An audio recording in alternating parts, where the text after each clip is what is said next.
रुड़की की गंगनहर कोतवाली क्षेत्र के इब्राहिमपुर गांव के पास पैसे के लेन देन को लेकर राजेंद्र नाम के एक व्यक्ति ने चाकू मारकर जाकिर नाम के एक व्यक्ति की हत्या कर दी। हत्या करने के बाद राजेंद्र मौके से फरार हो गया है। सूचना पर पहुंची पुलिस ने जाकिर के शव को पोस्टमार्टम के लिए सिविल अस्पताल भेज दिया है। बता दें कि इब्राहिमपुर गांव के पास कबाड़ के एक गोदाम में पैसे के लेन देन को लेकर जाकिर और राजेंद्र में विवाद हो गया। कुछ ही देर में विवाद इतना बढ़ा कि राजेंद्र ने जाकिर की चाकू मारकर हत्या कर दी। इसके बाद राजेंद्र मौके से फरार हो गया। सूचना पर पहुंची पुलिस ने राजेंद्र की तलाश करने की कोशिश की, लेकिन उसका कुछ भी पता नहीं चल पाया है। जिसके बाद पुलिस ने जाकिर के शव को पोस्टमार्टम के लिए सिविल अस्पताल में भेज दिया है और पुलिस राजेंद्र की तलाश में जुट गई है।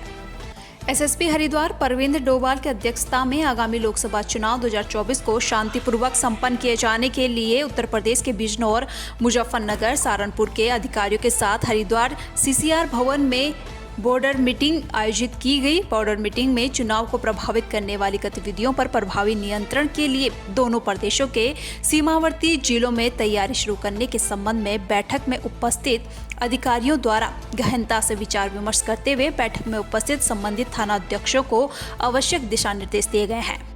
कि विदित है कि जनपद सहारनपुर और हरियाणा की काफ़ी जो है बाउंड्रीज लगती हैं एक दूसरे ज़िले से, और हमारे जो है 3 थाने लगते हैं जो कि जनपद हरिद्वार के 4 थानों से उनकी लगती है। तो दोनों जगह पे इंस्पेक्टर लेवल और सर्किल ऑफिसर लेवल पर ऑलरेडी समन्वय बैठक हो रखी थी। आज जनपद स्तर की यहाँ पर बैठक की गई है, जिसमें कि जितने भी चेक पॉइंट्स हमें बनाने हैं, अवैध मादक पदार्थों की तस्करी जो है, अवैध हथियारों की तस्करी आगामी चुनाव को देखते हुए उस संबंध में समन्वय बनाया गया है। अपराधियों की सूची, वारंटीज जितने भी हैं जो फरार अभियुक्त हैं, उनकी भी सूची जो है आदान प्रदान की गई है। और इसमें एक व्हाट्सएप ग्रुप जो है दोनों जनपद का बनाया गया है, जिसमें कि बेहतर समन्वय हम कर सकें और रेगुलर चेकिंग कर सकें, पेट्रोलिंग कर सकें, बैरियर लगा सकें। 2024 लोकसभा इलेक्शन के दृष्टिगत आज हरिद्वार के सीसीआर में इंटर स्टेट बॉर्डर मीटिंग हुई है, जिसमें मैं मुजफ्फरनगर की तरफ से मैंने इसमें प्रतिभाग किया है। और इस मीटिंग में दोनों जनपदों के मध्य सूचनाओं का आदान प्रदान हुआ है कि किन पॉइंट्स पे हमारे पिकेट्स लगने हैं, कहाँ पे बैरियर लगने हैं, हमारी कौन सी सीमाएं हैं, कौन कौन से गांव लगते हैं और ऐसे कौन से पॉइंट्स हैं जहाँ से अपराधियों का आवागमन हो सकता है।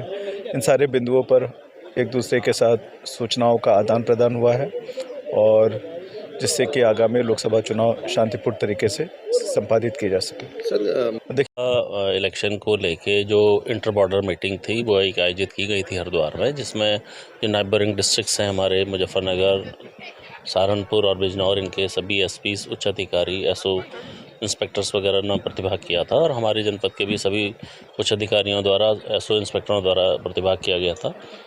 इसमें इंटर बॉर्डर जो हमारे चेक पॉइंट्स हैं उस पर चर्चा की गई, जिसमें हम यूनिफाइड चेकिंग करा सकें।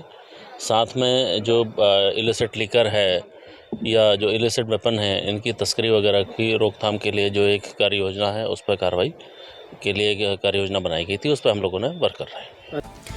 वरिष्ठ पुलिस अधीक्षक हरिद्वार के निर्देशित क्रम में जनपद में चाइनीज मांझे से होने वाली दुर्घटनाओं के दृष्टिगत इनकी बिक्री रोकने के लिए चाइनीज मांझे के संबंध में कोतवाली ज्वालापुर पुलिस द्वारा कटरा बाजार, पीठ बाजार, मोहल्ला, तेलियान व बकरा मार्केट में पड़ने वाली दुकानों के दुकानदारों से चाइनीज मांझे पतंग के क्रय विक्रय पर प्रतिबंध के संबंध में नोटिस तालीम करवाए गए व इसके पश्चात भी दुकानों में चाइनीज मांझे पतंग मिलती है तो विक्रेताओं के विरुद्ध कड़ी कानूनी कार्रवाई करने के संबंध में हिदायत भी दी गई कि चाइनीज मांझे पतंग क्रय विक्रय न करें।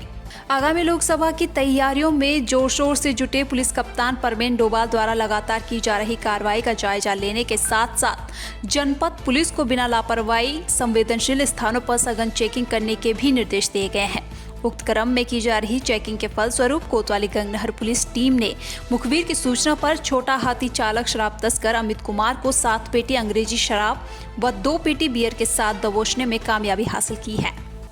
रुड़की की गंगनहर कोतवाली में घटना का खुलासा करते हुए एसएसपी हरिद्वार परवीन डोभाल ने बताया कि 27 दिसंबर की रात पनियाला रोड पर पेट्रोल पंप के स्वामी जोगेंद्र चौधरी की कुछ युवकों ने उनके कार्यालय में ही ताबड़तोड़ गोलियां बरसाते हुए हत्या कर दी थी।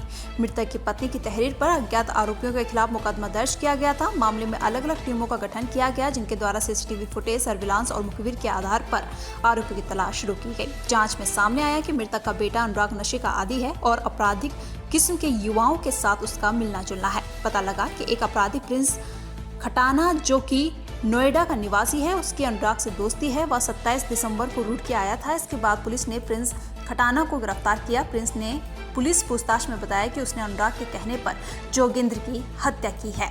प्रिंस की निशानदेही पर तीनों शूटरों को पुलिस ने नोएडा से गिरफ्तार कर लिया है। इसके साथ ही आरोपियों को मोटरसाइकिल उपलब्ध करवाने वाले अंशुल की गिरफ्तारी भी की गई है। वहीं सबूत के आधार पर जब मृतक के बेटे अनुराग की गिरफ्तारी की गई तो अनुराग ने पुलिस पूछताछ में बताया कि वह नशे का आदी है और उसकी दोस्ती भी ऐसे ही युवाओं से है। 27 दिसंबर को गंगनहर थाना क्षेत्र में पनियाला रोड में एक पेट्रोल पंप व्यवसायी जोगिंदर, इनकी हत्या की गई थी और इसमें काफ़ी जनाक्रोश भी उस समय था लोगों का, क्योंकि बिल्कुल 3 लोग इसमें सीसीटीवी में दिखाई दे रहे थे जिनके द्वारा ये हत्या की गई थी और पुलिस ने इसको संज्ञान में लेते हुए लगातार छानबीन शुरू की थी। हजारों सीसीटीवी फुटेज इसमें पुलिस के द्वारा खंगाले गए। अंततः कल इसमें 6 लोगों की अरेस्टिंग पुलिस ने की है, जिसमें जो मुख्य अभियुक्त है, जिसने जो मुख्य षड्यंत्र किया है, वो इसका ही बेटा जो अनुराग है, उसके द्वारा ये पूरा प्लानिंग की गई थी और उसमें जो लोग शामिल किए गए उसमें प्रिंस खटाना है, जिसके द्वारा लड़के जो प्रोवाइड कराए गए थे जिन्होंने ये हत्या की थी। तो पुलिस ने सभी की अरेस्टिंग की है। जो वेपन उसमें यूज़ हुए थे, सारे वेपन दोनों वेपन हमें पुलिस को मिल गए हैं और जो व्हीकल जिससे वो लोग आए थे वो भी पुलिस के द्वारा कब्जे में लिया गया है। सभी की अरेस्टिंग की गई है। ऐसी ही अन्य खबरों के लिए चैनल को सब्सक्राइब और लाइक करें।